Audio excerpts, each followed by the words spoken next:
ಪಿಎಲ್ಗೆ ವರ್ಗಾವಣೆ ಬಳಿಕ cable TV ಸೇವೆಯಲ್ಲಿ ಗೊಂದಲ. ಸ್ಥಳೀಯ ಸುದ್ದಿಗಳ ಪ್ರಸಾರ ಸ್ಥಗಿತಕ್ಕೆ ಆಕ್ರೋಶ. ಸ್ಥಳೀಯ ಸುದ್ದಿಗಳ ಪ್ರಸಾರ ಸ್ಥಗಿತಕ್ಕೆ ಗ್ರಾಹಕರ ಆಕ್ರೋಶ. ಕೆಸಿಎಲ್ ಸೆಟಪ್ ಬಾಕ್ಸ್ಗಳಿಂದ ಜಿಟಿಪಿಎಲ್ ಸೆಟಪ್ ಬಾಕ್ಸ್ಗಳಿಗೆ ಸಾಫ್ಟ್ವೇರ್ ಅಪ್ಡೇಟ್ ಹಾಗೂ ವರ್ಗಾವಣೆ ಪ್ರಕ್ರಿಯೆ ನಡೆದ ಬಳಿಕ ಶಿಡ್ಲಘಟ್ಟ ತಾಲೂಕಿನ ವಿವಿಧ ಗ್ರಾಮಗಳು ಹಾಗೂ ಪಟ್ಟಣಗಳಲ್ಲಿ ಕೇಬಲ್ ಟಿವಿ ಸೇವೆಗೆ ಸಂಬಂಧಿಸಿದಂತೆ ಗೊಂದಲ ಉಂಟಾಗಿದೆ ಎಂಬ ಆರೋಪ ಕೇಳಿಬಂದಿದೆ. ಚಿಕ್ಕಬಳ್ಳಾಪುರ ಕಡೆಯಿಂದ ಬರುವ ಜಿಟಿಪಿಎಲ್ ಕೇಬಲ್ ಸಿಗ್ನಲ್ನಲ್ಲಿ ವಿವಿಧ ಕನ್ನಡ, ತೆಲುಗು ಸೇರಿದಂತೆ ಸ್ಥಳೀಯ ಚಾನೆಲ್ಗಳು ಪ್ರಸಾರವಾಗುತ್ತಿದ್ದು, ತಾಲೂಕಿನ ಸುದ್ದಿ ಹಾಗೂ ಸ್ಥಳೀಯ ಕಾರ್ಯಕ್ರಮಗಳು ಗ್ರಾಮೀಣ ಪ್ರದೇಶಗಳಿಗೂ ತಲುಪುತ್ತಿವೆ. ಆದರೆ ಇದೇ ನೆಟ್ವರ್ಕ್ನ ಕೆಲವರು ಅಮೃತಹಳ್ಳಿ ಕೇಂದ್ರದಿಂದ ಸಿಗ್ನಲ್ ಒದಗಿಸುತ್ತಿರುವುದರಿಂದ ಚಿಕ್ಕಬಳ್ಳಾಪುರ ಜಿಲ್ಲೆ ಹಾಗೂ ಶಿಡ್ಲಘಟ್ಟ ತಾಲೂಕಿನ ಹಲವು ಸ್ಥಳೀಯ ಚಾನೆಲ್ಗಳು ಪ್ರಸಾರವಾಗುತ್ತಿಲ್ಲ ಎನ್ನಲಾಗಿದೆ. ಇದರಿಂದಾಗಿ ಸ್ಥಳೀಯ ಸುದ್ದಿಗಳನ್ನು ವೀಕ್ಷಿಸಲು ಸಾಧ್ಯವಾಗದೆ ಕೇಬಲ್ ಟಿವಿ ಗ್ರಾಹಕರು ಹಾಗೂ ಕೇಬಲ್ ಆಪರೇಟರ್ಗಳ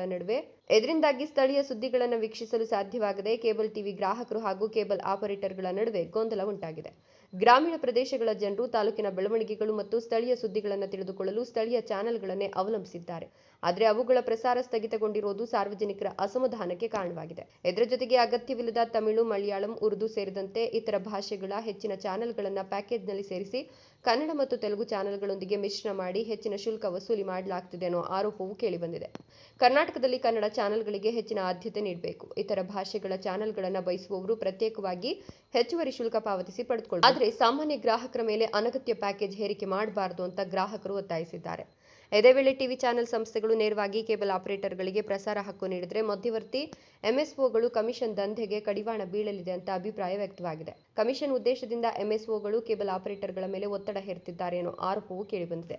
ಕೇಬಲ್ ಟಿವಿ ಸೇವೆಯಲ್ಲಿ ಉಂಟಾಗಿರುವ ಈ ಗೊಂದಲವನ್ನು ಸಂಬಂಧಪಟ್ಟ ಅಧಿಕಾರಿಗಳು ಪರಿಶೀಲಿಸಿ ಸ್ಥಳೀಯ ಚಾನೆಲ್ಗಳ ಪ್ರಸಾರವನ್ನು ಪುನಃ ಆರಂಭಿಸಲು ಕ್ರಮ ಕೈಗೊಳ್ಳಬೇಕು ಅಂತ ಶಿಡ್ಲಘಟ್ಟ ತಾಲೂಕಿನ ಗ್ರಾಹಕರು ಆಗ್ರಹಿಸಿದ್ದಾರೆ. ಶಿಡ್ಲಘಟ್ಟ ತಾಲೂಕಿನ ಜನರ ಸ್ಥಳೀಯ ಸುದ್ದಿಗಳ ಹಕ್ಕು ಕಾಪಾಡುವ ನಿಟ್ಟಿನಲ್ಲಿ ಸಂಬಂಧಪಟ್ಟ ಇಲಾಖೆ ಹಾಗೂ ಕೇಬಲ್ ಸಂಸ್ಥೆಗಳು ತಕ್ಷಣ ಮಧ್ಯ ಪ್ರವೇಶಿಸಿ ಸಮಸ್ಯೆ ಬಗೆಹರಿಸಬೇಕು ಅನ್ನೋದು ಸಾರ್ವಜನಿಕರ ಒತ್ತಾಯವಾಗಿದೆ. ನಮಸ್ಕಾರ, ನನ್ನ ಹೆಸರು ಭಕ್ತರಳ್ಳಿ ಪ್ರತೀಶ್ ಅಂತ, ಜಿಲ್ಲಾ ಪ್ರಧಾನ ಕಾರ್ಯದರ್ಶಿ ಕೆಲಸ ಮಾಡಿದ ಕರ್ನಾಟಕ ರಾಜ್ಯ ರೈತ ಸಂಘ ಶಿವಸೇನೆ. ಇವತ್ತು ಮೊದಲು ಕೆಸಿಎಲ್ ಸೆಟಪ್ ಬಾಕ್ಸ್ ಬರ್ತಾ ಇತ್ತು, ಅದರಲ್ಲಿ ಎಲ್ಲಾ ನಮ್ಮ ಲೋಕಲ್ ಚಾನಲ್ಗಳು ಬರ್ತಾ ಇತ್ತು. ಆದ್ರೆ ಇವತ್ತು ನಮ್ಮ ಕಾರ್ಪೊರೇಟ್ ಕಂಪನಿಗಳು ಏನಾಗಿದೆ, ಕೆಸಿಎಲ್ ಹೋಗ್ಬಿಟ್ಟು ಜಿಟಿಪಿಎಲ್ ಸೆಟಪ್ ಬಾಕ್ಸ್ ಬಂದಿದೆ. ಅದರಲ್ಲಿ ಇವತ್ತು ನಮ್ಮ ಚಿಕ್ಕಬಳ್ಳಾಪುರ, ಕೋಲಾರ ಲೋಕಲ್ ಚಾನಲ್ ಬರ್ತಾ ಇಲ್ಲ. ಇವತ್ತು ಅದರಲ್ಲಿ ಏನು ಪ್ಯಾಕೇಜ್ ಮಾಡಿದ್ದಾರೆ, ಅದರಲ್ಲೆಲ್ಲ ಕೂಡ ಉರ್ದು, ಹಿಂದಿ, ತಮಿಳು ಪರಭಾಷೆಗಳು ಜಾಸ್ತಿ ಬರ್ತಾ ಇದಾವೆ. ನಮ್ಮ ಕನ್ನಡ ಭಾಷೆ ಚಾನಲ್ ತೀವ್ರ ಕಡಿಮೆ ಆಗ್ತಾ ಇದೆ. ಇದೊಂದು ದಂಧೆಯಾಗಿ ನಿರ್ಮಾಣ ಆಗಿ ಇವತ್ತು ನಮ್ಮ ರೈತರು, ಕಾರ್ಮಿಕರ ಹತ್ರ ಹಣವನ್ನ ಸುಲಿಗೆ ಮಾಡ್ತಾ ಇದ್ದಾರೆ. ಇವತ್ತು ನಾವು ಕರ್ನಾಟಕದ ಜನ ಕನ್ನಡಿಗರಾಗಿ ಚಿಕ್ಕಬಳ್ಳಾಪುರದ ಬಯಲು ಸೀಮೆಯ ರೈತರಾಗಿ ಇವತ್ತು ಮಾನ್ಯ ಜಿಲ್ಲಾಧಿಕಾರಿಗಳಿಗೆ ಮತ್ತೆ ವಾರ್ತಾ ಮತ್ತು ಪ್ರಸಾರ ಇಲಾಖೆಗೆ ಬೇಡ್ಕೊಳ್ತೀವಿ, ದಯಮಾಡಿ ದಂಧೆಯನ್ನ ಕಡಿವಾಣ ಹಾಕಿ ಇವತ್ತು ಕನ್ನಡ ಚಾನೆಲ್ಗೆ ಮುಖ್ಯ ಆದ್ಯತೆಯನ್ನ ಕೊಡಿ.